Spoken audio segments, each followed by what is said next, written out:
Hello, everyone. That's weird. There's like a red bar. I'm not seeing things. There's like a red bar scrolling over the top of the screen. I never seen that before. I hope everybody is doing well. I really am okay.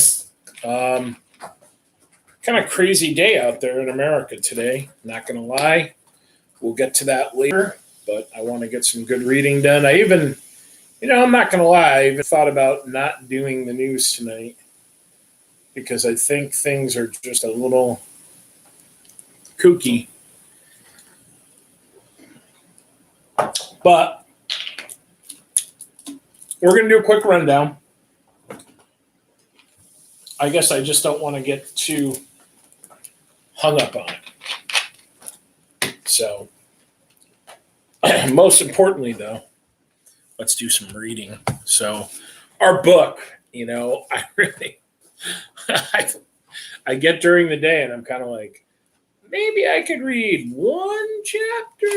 I don't think they'd be upset, but I think we're just going to do it together. So where we leave off, I think if we where we left off, John and Sam and Henri were kind of questioning the dudes that make the newspaper, right? And they had left some notes. So I think that's where we had left, or they had notes from the discussion they had with the one guy. So I think that's where we had left off. Okay. So, here's the note. Planet Lorien, question mark. The Lorik, question mark. 1 to 3 dead. 4, question mark. 7 trailed in Spain. 9 on the run in SA. What is he talking about, question mark? What do these numbers have to do with invading Earth? Question mark.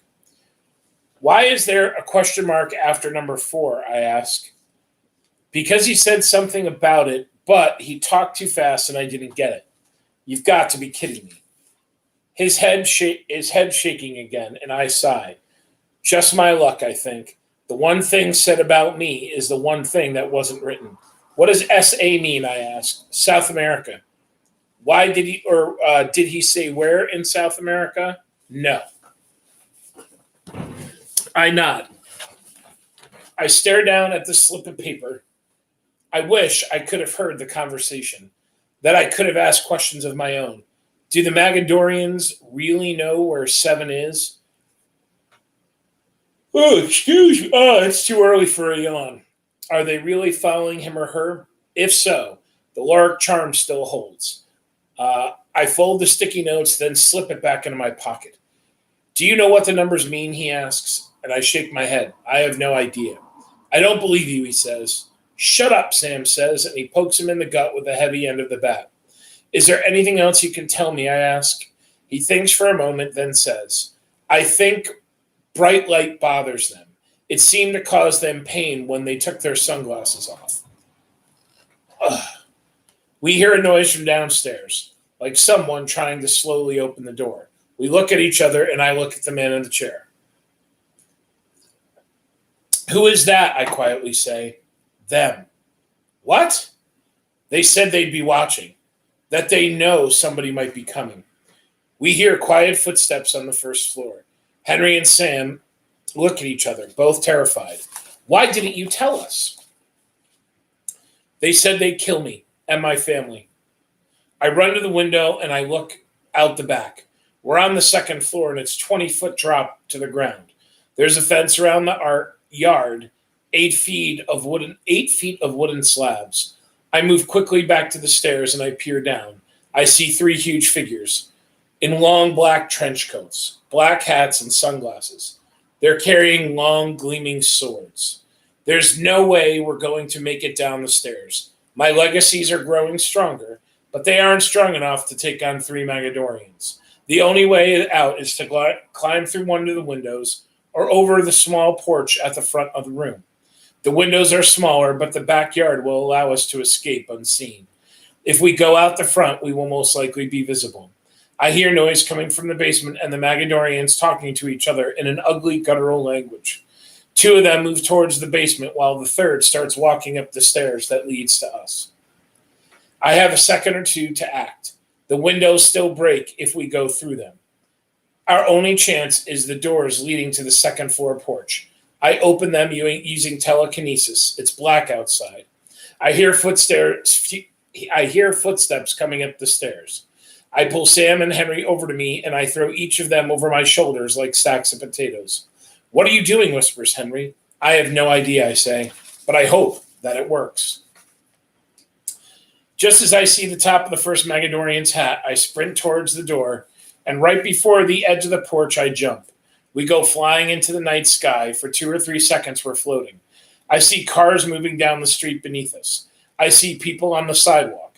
I don't know where we're going to land or if my body will support all the weight that I'm carrying when we do.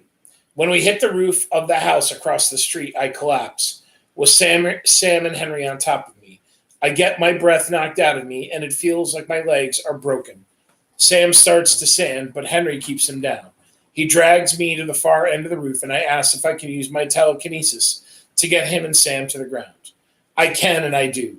He tells me I need to jump, and I stand on my legs that are wobbly and still hurt. Just before I jump, I turn to see the 3 Magadorians are standing on the porch across the street, looking confused. Their swords are gleaming. Without a second to spare, we gotta wait without them seeing us, We get to Sam's truck. Henry and Sam have to help me walk. Bernie is in there waiting for us. We decide to leave Henry's truck because they will most likely know what it looks like and will track it. We pull out of Athens and Henry starts driving back to Paradise, which it might really be after that night we just had. Henry starts from the beginning, telling Sam everything. He doesn't stop until we're pulling into our driveway. It's still dark. Sam looks over at me. Unbelievable, he says, and he smiles. It's the coolest thing I've ever heard. I look at him and I see the validation he's always looked for in life, an affirmation that it's the time he spent with the nose in the conspiracy rags, looking for clues to his father's disappearance, wasn't in vain. Are you really resistant to fire, he asks. Yes, I say. God, that's awesome. Thanks, Sam. Can you fly, he asks. At first, I think he's joking, but then I can see that he isn't. I can't fly. I'm resistant to fire and I can turn my hands into lights. I have telekinesis, which I only learned to use yesterday. More legacies are supposed to come soon. We think so, anyhow. But I have no idea what they will be until they actually develop. I hope you learn to make yourself invisible, Sam says. My grandfather could, and anything he touched would become invisible. Seriously? Yes. He starts laughing. I still can't believe you two drove all the way to Athens by yourselves. Henry says, you guys are really something. When we stopped for gas, I saw that the plates had been expired for 4 years. I really don't see how you made it without getting stopped. Well, you can count on me from now on, says Sam. I'll do whatever it takes to help stop them, especially because I bet they're the ones who took my dad. Thanks, Sam, says Henry. The most important thing you do is to stay quiet with our secret. If anyone else finds out about this, it could lead to our deaths. Don't worry, I'll never tell anyone. I don't want John using his powers on me. We laugh and we thank Sam again, and he pulls away. Henry and I go inside. Even though I slept on the drive back, I'm still exhausted. I lie down on the couch, and Henry sits in the chair across from me. Sam won't say anything, I say. He doesn't respond. He just stares at the floor. They don't know we're here, I say. Henry looks up at me. They don't, I say. If they knew, they'd be following us now. He stays silent, and I can't take it. I'm not leaving Ohio on nothing more than speculation. Henry stands. I'm happy that you've made a friend, and I think Sarah is great, but we can't stay. I'm going to start packing, he says. No! When we're packed, I'll go into town and I'll buy a new truck. We need to get out of here. They might not have followed us, but they know how close we are and how close they were at catching us, and that we might still be nearby. I believe the man who called the magazine did, in fact, capture one of them. That was his true story, that he captured one and tortured it until it talked, and then he killed it. We don't know what kind of tracking technology they have, but I don't think it'll take them long to find us. And when they do, we'll die. Your legacies are emerging, and your strength is growing. But you're nowhere near ready to fight them. He walks out of the room, and I sit up. I don't want to leave. I have a real friend for the first time in my life. A friend who knows what I am and isn't scared and doesn't think of me as a freak. A friend who's willing to fight with me and go into danger with me. And I have a girlfriend, someone who wants to be with me, even without knowing who I am. Someone who makes me happy, someone I would fight for or go into danger in order to protect. My legacies haven't all emerged yet, but enough of them have. I took down 3 grown men. They didn't stand a chance. It was like fighting with little kids. I could do anything I wanted to them. We also know that humans also can also fight and capture and hurt and kill Megadorians. If they can, then I definitely can. I don't want to leave. I have a friend. I have a girlfriend. I am not going to leave. Henri walks back into his room. He is carrying the Lorik chest. That is our most prized possession. Henri, I say, yes, we're not leaving. Yes, we are. You can if you want, but I'll go live with Sam. I'm not leaving. That is not your decision to make. It's not. I thought I was the one being hunted. I thought I was the one in danger. You could walk away right now and the Magadorians would never look for you. You could have a nice, long, normal life. You could do whatever you want. I can't. They will always be after me. They will always be trying to find me and kill me. I'm 15 years old. I'm not a kid anymore. It's my decision to make. That's right. At age 15, you know everything. Yeah. He stares at me for a minute. That was a good speech, but it doesn't change anything. Pack your stuff. We're leaving. I raise my hand and I point at him and I lift him off the ground. He's so shocked that he doesn't say anything. I stand and I move him to the corner of the room, up near the ceiling. We're staying, I say. Put me down, John. I'll put you down when you agree to stay. It's too dangerous. We don't know that. They're not in paradise. They might not have any idea where we are. Put me down. Not until you agree to stay. Put me down. I don't say anything back. I just hold him there. He struggles. He tries to push off the wall and the ceiling, but he can't move.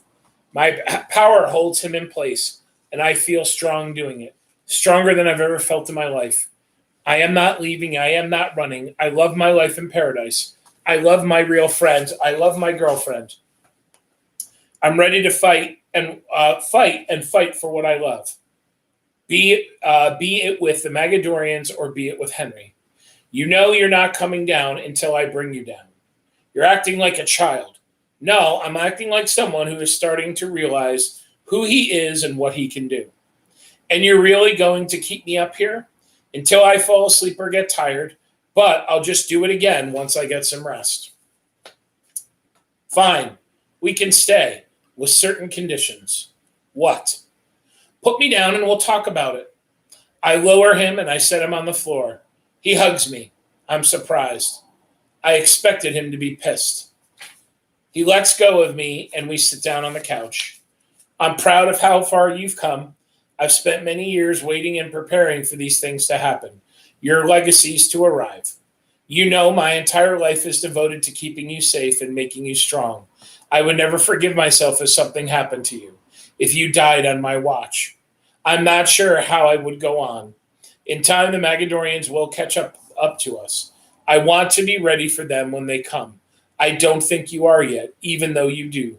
You have a long way to go. We can stay here for now if you agree that training comes first. Before Sarah, before Sam, before everything. And at the first sign of trouble, of that they're nearby or on our trail, we leave. No questions asked, no fighting about it. levitating me up to the ceiling and holding me there. Deal, I say, and I smile. Chapter 22. This is a much different book from The Jungle, right? We're not like, oh, God, somebody died again. Somebody lost an arm again. Somebody did this again. Somebody did that again. That's what that book is about. Excuse me. That's what it's about. And that's what I love about all the different types of literature. You can just jump from one type to the next. Except maybe romance novels. I'm not going to jump to romance novels. I'll leave that for you guys. So winter comes early and with full force in Paradise, Ohio. First the wind, then the cold, then the snow. Light dustings to start, then storms blow through, and it buries the land with the scraping around or snow plows. Oh, with the scraping sound of snow plows is as consistently heard as the wind itself, leaving a coat of salt over everything. School is canceled for 2 days. The snow near the road begins to form white and dingy black and eventually melts into standing puddles of slush that refuses to drain. Henri and I spend my time off training. Indoors, outdoors. I can out-jungle 3 balls without touching them, which also means I can lift more than one thing at a time. The heavier, the larger objects have come. The kitchen table, the snowblower Henri bought a week before our new truck, which looks almost exactly like the old one and like millions of other pickup trucks in America. If I can lift it physically with my body, then I can lift it with my mind. Henri believes that the strength of my mind will eventually transcend that of my body. In the backyard, the trees stand sentinel around us, frozen branches like figurines of hollow glass. An inch of a fine white powder piled atop each one. The snow is up to our knees, aside from the small patch Henri has cleared away. Bernie Kosar sits watching from the back porch. Even he wants nothing to do with the snow. Are you sure about this, I ask? You need to learn to embrace it, Henri says. Over his shoulder, watching with morbid curiosity, stands Sam.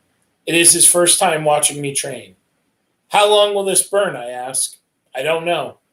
I am wearing a highly combustible suit made mostly of natural fibers soaked in oils, some of which are slow burning, some of which are not.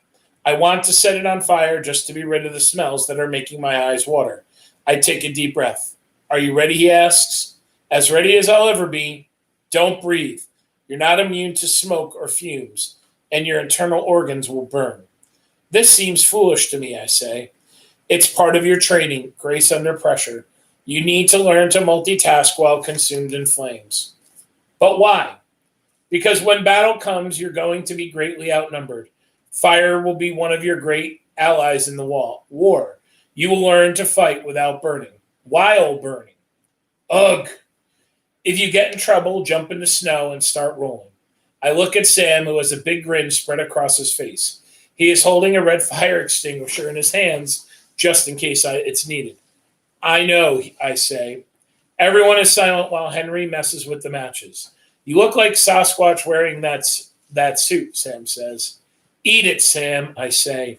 Here we go, says Henri. I take a deep breath just before he touches a match to the suit. Fire sweeps across my whole body. It feels unnatural for me to keep my eyes open, but I do. I look up and the fire rises 8 feet above me. The whole world is shrouded in shades of orange, red, yellow that dance in my line of sight. I can feel the heat, but only slightly, as one feels the sun's rays on a summer day. Nothing more than that. Go, Henri yells. I hold my arms out to my sides, eyes wide open. Breath held. I feel as though I'm hovering.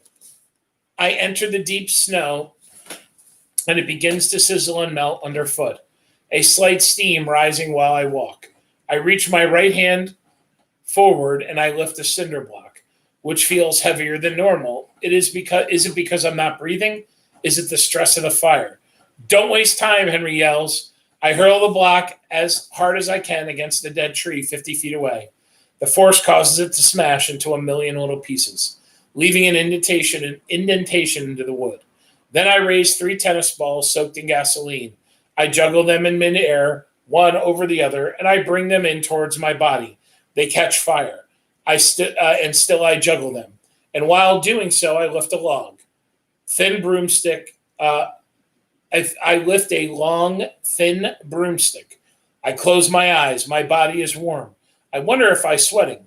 If I am sweating, it must be evaporating the second it reaches the skin surface.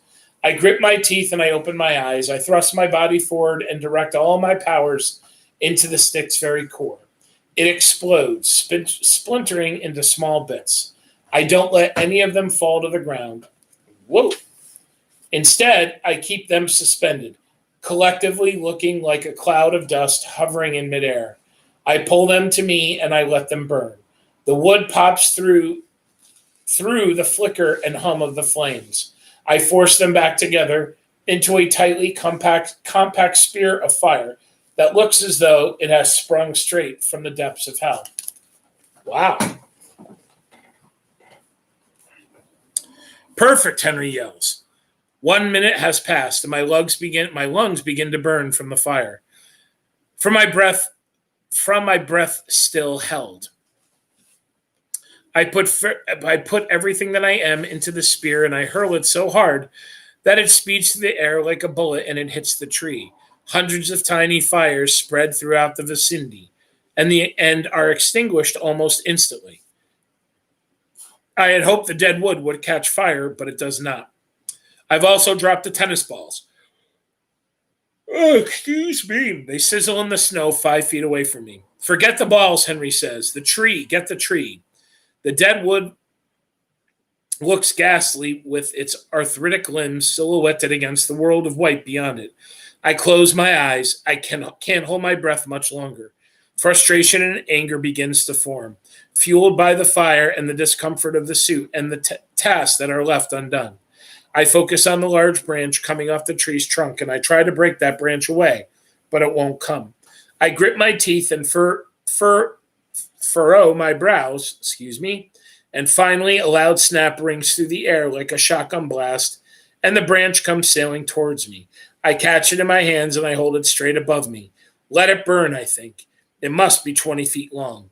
It finally catches fire, and I lift it into the air 40 or 50 feet above me, and without touching it, I drive it straight into the ground as though I'm staking my claim like some old world swordsman standing on top of the hill after winning the war. The stick totters back and forth, smoking, flames dancing along the upper half of it. I open my mouth and instinctively take a breath, and the flames come rushing in. An instant burning spreads through my body. I'm so shocked, and it hurts so much that I don't know what to do. The snow, Henri yells. I dive in head first and I begin rolling. The fire goes out almost instantly, but I keep rolling, and the sizzle of snow touching the shattered suit is all I hear, while wisps of steam of smoke are rising off of me.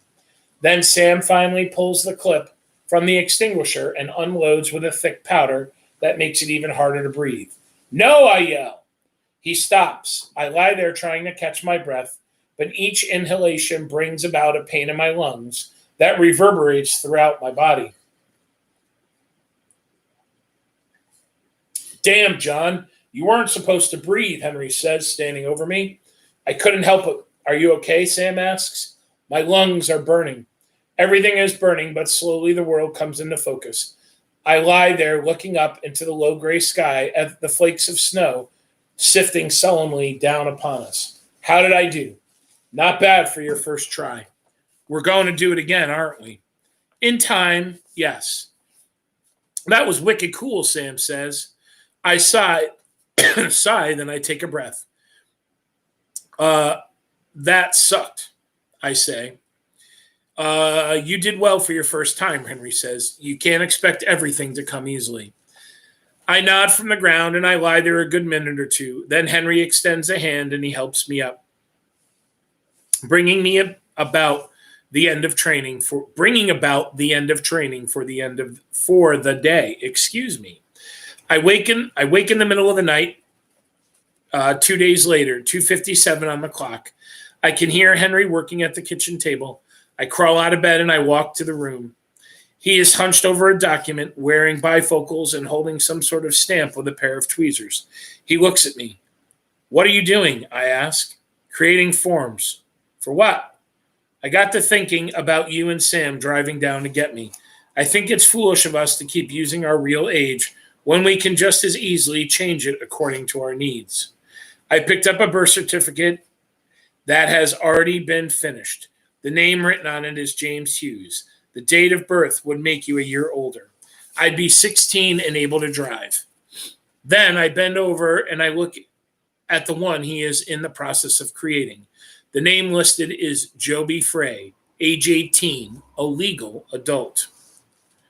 Why didn't we ever think of this before, I ask. We never had a reason to. Papers of different shapes and sizes and densities are scattered across the table. A large printer off to the side. Bottles of inks, rubber stamps, notary stamps, metal plate-looking things, various tools that look as though they belong in a dentist's office. The process of document creation has always remained foreign to me. Are we going to change my age now? Henri shakes his head. It's too late to change your age in paradise. These are mostly for the future. Who knows what will happen that will give you a reason to use them. The thought of moving in the future makes me nauseous. I would rather stay 15 and unable to drive forever than to move somewhere else. Sarah returns from Colorado a week before Christmas. I haven't seen her in 8 days. It feels as though it's been a month. The van drops all the girls off at the school, and one of her friends drives her straight to my house without taking her to her house.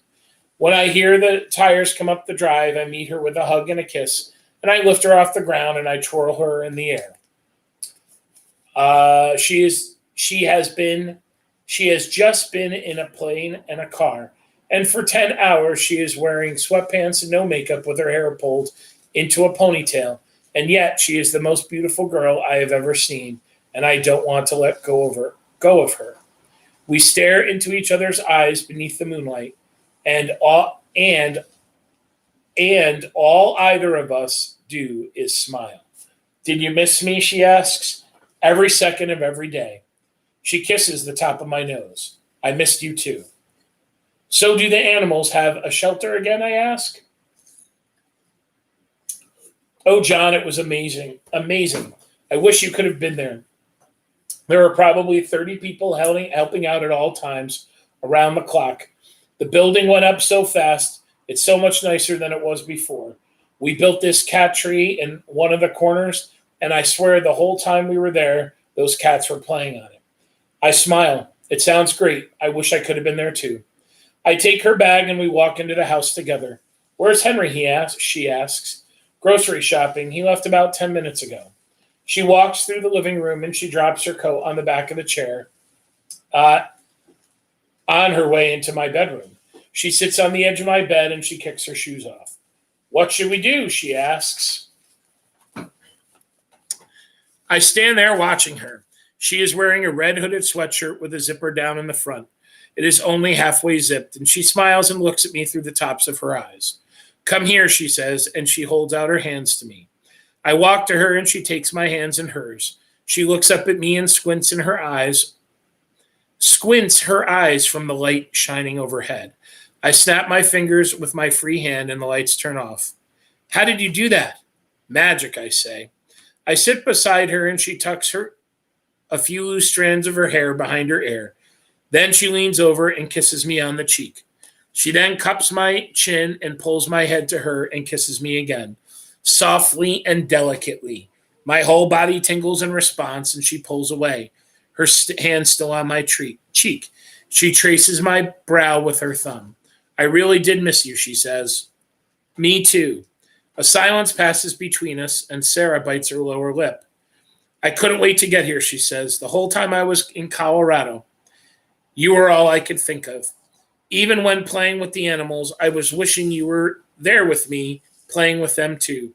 Then, when we finally left this morning, the entire trip was hell, even though every mile we traveled was a mile closer to you. She smiles, mostly with her eyes, her lips a thin, the cat is biting my foot. She kisses me again, a kiss that starts as slow and lingering and goes from there. But of us sitting there on the edge of the bed, her hand on the side of my face, mine on the small of her back, I can feel tight contours beneath the tips of my finger, and I can taste the berry gloss on her lips. I pull her to me as though I can't get close enough to her despite our bodies being pressed together. My hand runs up her back, the smooth porcelain feel of her skin. Her hands through my hair, both of us breathing heavily, and we fall back on the bed. Our eyes are closed. I keep opening mine to see her. The room is dark aside from the moonlight entering through the windows. She catches me watching her, and we stop kissing. She puts her forehead to mine, and she stares at me. She places her hand on the back of my neck, and she pulls me to her, and once again we are kissing. Our arms tightly around one another, my mind clear of every plague that normally visits and every thought of other planets. My mind free of the hunt and the pursuit of the Magadorians. Sarah and I are on the bed kissing each other, falling in love with each other, and nothing else matters. And then the door opens in the living room, and we both jump up. Henry's home, I say. We stand and quickly brush the wrinkles from our clothing, smiling, a secret shared between us that makes us giggle as we walk out of the bedroom holding hands. Henry is setting a bag of groceries on the kitchen table. Hi, Henry, Sarah says. He smiles at her. She lets go of my hand and walks over and hugs him, and they start talking about her trip to Colorado. I walk outside to get the rest of the groceries. I breathe in the cold air, trying to shake my limbs free of the tensions of what just happened and the disappointment of Henry coming home when he did. I'm still breathing heavily as I grab the rest of the groceries and carry them into the house. Sarah is telling Henry about some of the cats in the shelter. Well, I'm going to finish another page and then we'll call it. And you didn't bring one of them back to us? Now, Henry, you know I would have been happy to have brought them had you told me, Sarah says, her arms folded across her chest with her hip cocked to the side. He smiles at her. I know you would have. Henry puts the groceries away, and Sarah and I head out to the frigid air for a walk before her mom arrives to take her home. Bernie Kosar comes with us. He takes the lead and he runs ahead. Sarah and I hold hands, walking through the yard, the temperature slightly above freezing, the snow melting, the ground wet and muddy. Bernie Kosar disappears for a time into the wood, and then he comes running back. His bottom half is filthy. What time is your mom coming? I ask. She looks at her watch. 20 minutes. I nod. I'm so happy you're back. Me too. We go to the edge of the woods, but it is too dark for us to enter. We instead walk along the perimeter of the yard hand in hand, occasionally stopping the kiss with the moon and the stars as witnesses. Neither of us talk about what just happened, but it's obvious it is on both of our minds. When we make the first lap, Sarah's mother pulls into the drive. She's 10 minutes early. Sarah runs up and hugs her. I walk inside and I grab Sarah's bag, and after we say goodbye, I walk to the road and watch their taillights recede in the distance. I stand outside for a while, and then Bernie Kosar and I go back into the house. Henry is halfway through making dinner. I give the dog a bath. When I'm finished, dinner is ready. We sit at the table and eat, not a word passing between us. I can't stop thinking of her. I stare blankly into my plate. I'm not hungry, but I try to force the food down anyhow. I manage a few bites, and then I push the plate out in front of me, and I sit there in silence. So are you going to tell me, Henry asks. Tell you what? What's on your mind? I shrug. I don't know. He nods, and he goes back to eating. I close my eyes. I can still smell Sarah on the collar of my shirt. Can still feel her hand on my cheeks, her lips to mine, the texture of her hair when I ran my hand through it. All I can think about is what she must be doing now. and how I wish she was still here. Do you think it's possible for us to be loved? I asked. What are you talking about? By humans. Do you think that we can be loved, like truly be loved by them? I think they can love us the way they love each other, especially if they don't know what we are. But I don't think it's possible to love a human the way you love a Lorik, he says. Why? Because deep down we're different from them, and we love differently. One of the gifts of our planet gave us is to love completely, without jealousy or insecurity or fear, without pettiness, without anger. You may have strong feelings for Sarah, but they aren't what you would feel for a Lorik girl. There aren't many Lorik girls available for me here. Even more reason for you to be careful with Sarah. At some point, if we last long enough, we will need to regenerate our race and repopulate our planet. Obviously, you're a long way from having to worry about that, but I wouldn't count on Sarah for being your partner. I think we should stop there. We are doing really good, guys. We're on page 275. Holy moly, Kajoli.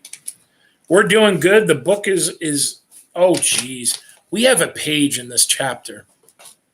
Let's do it. Let's finish it. There's one page. We gotta finish it. Maybe something juicy will happen. What happens if we try to have children with humans? It's happened many times before. Usually it results in an exceptional and gifted human. Some of the greatest figures in Earth's histories were actually the product of humans and Lorik, including Buddha, Aristotle, Julius Caesar, Alexander the Great, Genghis Khan, Leonardo da Vinci, Isaac Newton, Thomas Jefferson, Albert Einstein. Many of the ancient Greek gods, most of whom people believe were mythological, were actually the children of the humans in Lorik, mainly because it was much more common then for us to be on this planet, and we were helping them develop their civilization. Aphrodite, Apollo, Hermes, and Zeus are all real, and they all had one Lorik parent. So it is possible. It was possible. In our current situation, it's reckless and it's impractical. In fact, though I don't know her number or have any idea where she is, one of the children who came to Earth with us is the daughter of your parents' best friends. They used to joke that it was fate for the two of you, that the two of you would end up together. They may have been right. So what do I do? Enjoy your time with Sarah, but don't get too attached to her. And don't let her get too attached to you. Really? Trust me, John. If you never believe another word I say, excuse me, then believe that. I believe all words you say, even if I don't want to. Henri winks at me. Good, he says. Afterwards, I go into my room and I call Sarah. I think about what Henri has said to me before I do. But I can't help myself. I am attached to her. I think I'm in love with her. We talk for 2 hours. It's midnight when the call ends, and I lie in bed smiling through the darkness. Ew. All right. Another chapter down. We're going to start chapter 23. Sunday night, not tomorrow night. And we have, what page are we on to? We have, let's see, that would be 100 and, about 160 pages left. It's not bad. Not bad at all, my friends. Oh, all right. So, I did not watch the governor's newscast today. I was kind of wrapped up in other stuff. And here's what I have to say, my friends. You know, I think that the country as a whole, like sometimes you yourself are like, ah, right? And sometimes your family is just like, rah, right, ready to rip each other apart. And sometimes your neighborhood or your city or your state is just, rah. And I think our country right now is very much going a little cuckoo. And these horrible events that have taken place, one in Kentucky about a month and a half ago, I think, And this man that was killed by a police officer earlier in the week on Monday, um, it has now sparked protests around the country. So in Minneapolis last night, apparently the shopping district of Minneapolis is basically destroyed. The police precinct was set on fire. The stores are all looted, and it's like a ghost town. Atlanta, D.C., Louisville, Kentucky. I heard Albany. I heard there's going to be a rally in Albany tomorrow, and people are getting very violent. They are turning to violence. And, we talked about recently in U.S. history, we talked about Dr. King and civil disobedience. And what I truly believe is that, pardon me, I think everybody needs a dose of Dr. King right now. Violence begets violence. The way for us to stop this is not more violence. It's not looting store. I know I don't usually share my opinion, okay, but you don't in a civilized society do these things. And maybe it's easy for a white guy, a white class middle guy to say that. I don't know what it's like to be a minority in this country. However, part of my family is Black, and I saw what they went through in their lifetime, and I've had friends that are Black. One of my very good friends in high school was one of the only Black kids. I was thinking about this actually the other day. I think in my graduating class at CBA, there were 100 kids exactly, and I think 4 of them were Black. So 96 white kids and 4 Black kids. Holy crap, what that must have been like. But I still think that it doesn't matter the odds. I don't think it matters the percentage. And I honestly don't think it matters what other people do. When you answer violence with violence, it's going to spiral. And, that spiraling just never ends. It just never will. So we have a real problem in this country, I think, when it comes to letting our emotions get out of control and allowing our emotions to get out of control. I think I might have told you guys that I've recently, in the pandemic, I found this thing called Discord, which is like it's an app, it's a website, and you can chat with people. And one of the things that I do is, I've told you guys many times before, I do a lot of board gaming and I play role-playing games and stuff like that. And I found a group of people that are similar to me in these hobbies. So I've been able to, talk to them and socialize with them. We're able to play games virtually and hang out with one another. And today, and they joke, they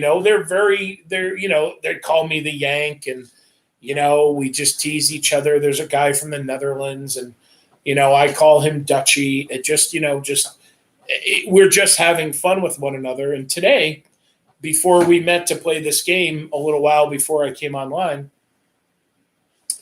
the one guy said to me, he said, Mal, what the hell's going on in America? What's wrong? And I told him, I got no idea. We are in the midst of this, pandemic that maybe isn't the most lethal pandemic in the history of the world, but it spreads like wildfire. That's the thing about it that really worries me, is how quickly it can spread. And we're deciding, or we're choosing, because of the acts of bad people, to do more bad acts. And that's what upsets me. And it doesn't matter the color of your skin. It doesn't matter your religion. It doesn't matter your socioeconomic status. Poor, rich, middle class, I don't care. This type of stuff, these types of acts are not the solution to the problem. And I think that Dr. King would be very upset with us right now. I think that he would probably, 10, 20, 30, 40, 50, 50 plus years after the civil rights movement. And, we made these huge strides in American history to bring equality. And we're doing the same crap. Yeah, I don't know. I think you'd be pretty disappointed. I really do. And I don't know how to solve the problem. But I think that education is part of it. I believe that the silver bullet in our country, in our world, is education. If you make people smarter, they are going to naturally want to make themselves better. When you and I don't mean smarter in regards to make people more intelligent. You can't make people, I think, more intelligent. You can make people more informed. And that's what I mean by smarter. If people really understand, I think that there's a lot of people out there that I see on, the Facebook commenting about what's going on in Minneapolis, in other parts of the country.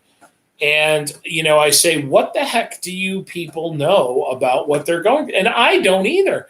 And I'm the first to admit that. But what I do know is that I believe that I've studied enough of the history of the world to understand that when people finally open their eyes and they compromise and they accept that coming together and working together, and I don't mean socialism, I mean our society working together, we do a much better job of solving problems.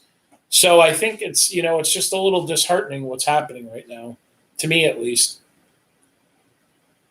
And I don't think that there's necessarily the rally in Albany tomorrow, I don't think is geared, this is not going to be a violent affair. I think it's going to be probably more of a peaceful one, but I hope. But across the country, and our governor spoke out today about everything that's going on. So everybody, and former President Obama, well, he's always going to be President Obama, Vice President, now presidential candidate Joe Biden, spoke about it. And yes, ladies and gentlemen, the police officer that, what he did is he got down. This guy was handcuffed. The guy was laying down. He put his knee behind the guy's neck and choked him to death. And he today was charged with third-degree murder and manslaughter.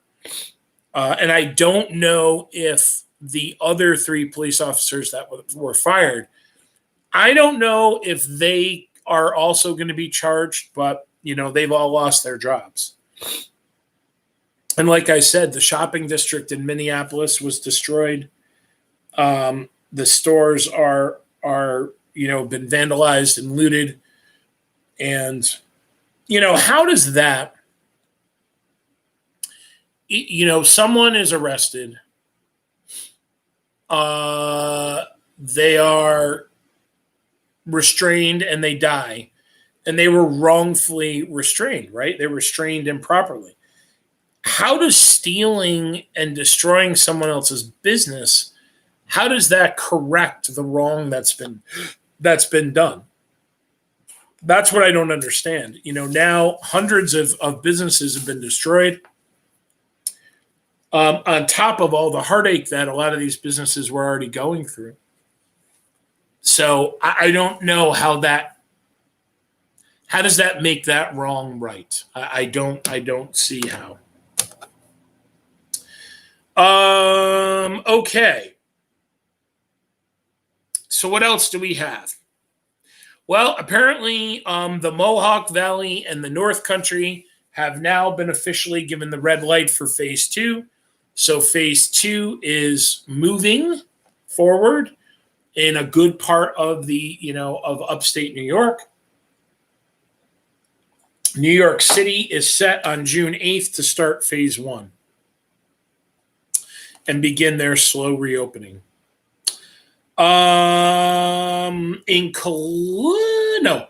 Rensselaer County. So apparently the Rensselaer County executive, right? Every county in New York State has a county executive. Apparently I'm sorry, I forgot his name.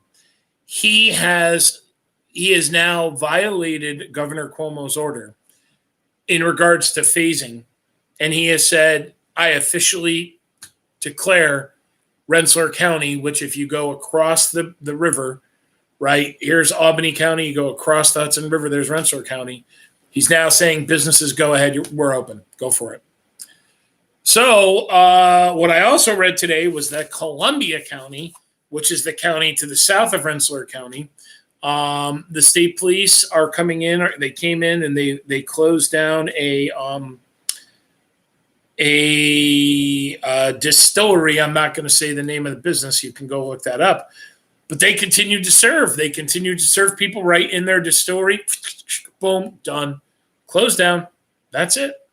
So, the Rensselaer County executive can say whatever he wants. But if I was a business owner in Rensselaer County, I think I'd be calling my lawyer. And I think I'd be saying, can I really open? Because, we talked about that one business. Was it in Saugerties? Oh, geez. Yeah, I think it was in Saugerties. They fined the guy $1,000 a day for opening up his gym. And any person that went into the gym, they fined them $1,000. I don't know that anybody went into the gym, but that's what they said they were going to do. So the last thing I have is that, guys, again, I from the start, I've said that, regardless of Trump or Hillary or whoever, I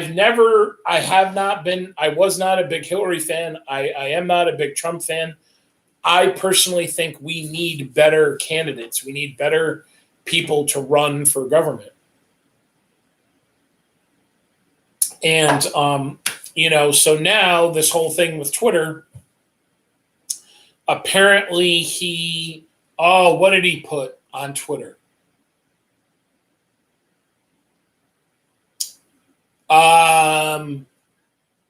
Tell the looter I'm a shooter, or I don't remember the exact, with the looting, start the shooting, or something like that, right? He tweeted that. And then Twitter said, bam, you are in violation of one of our policies of inciting violence. So now he's really thinking about writing this executive order, signing this executive order, trying to shut down some social media sites. And it's just... I don't know. I guess I'm a little dumbfounded that this is the way our president speaks to us, is through Twitter.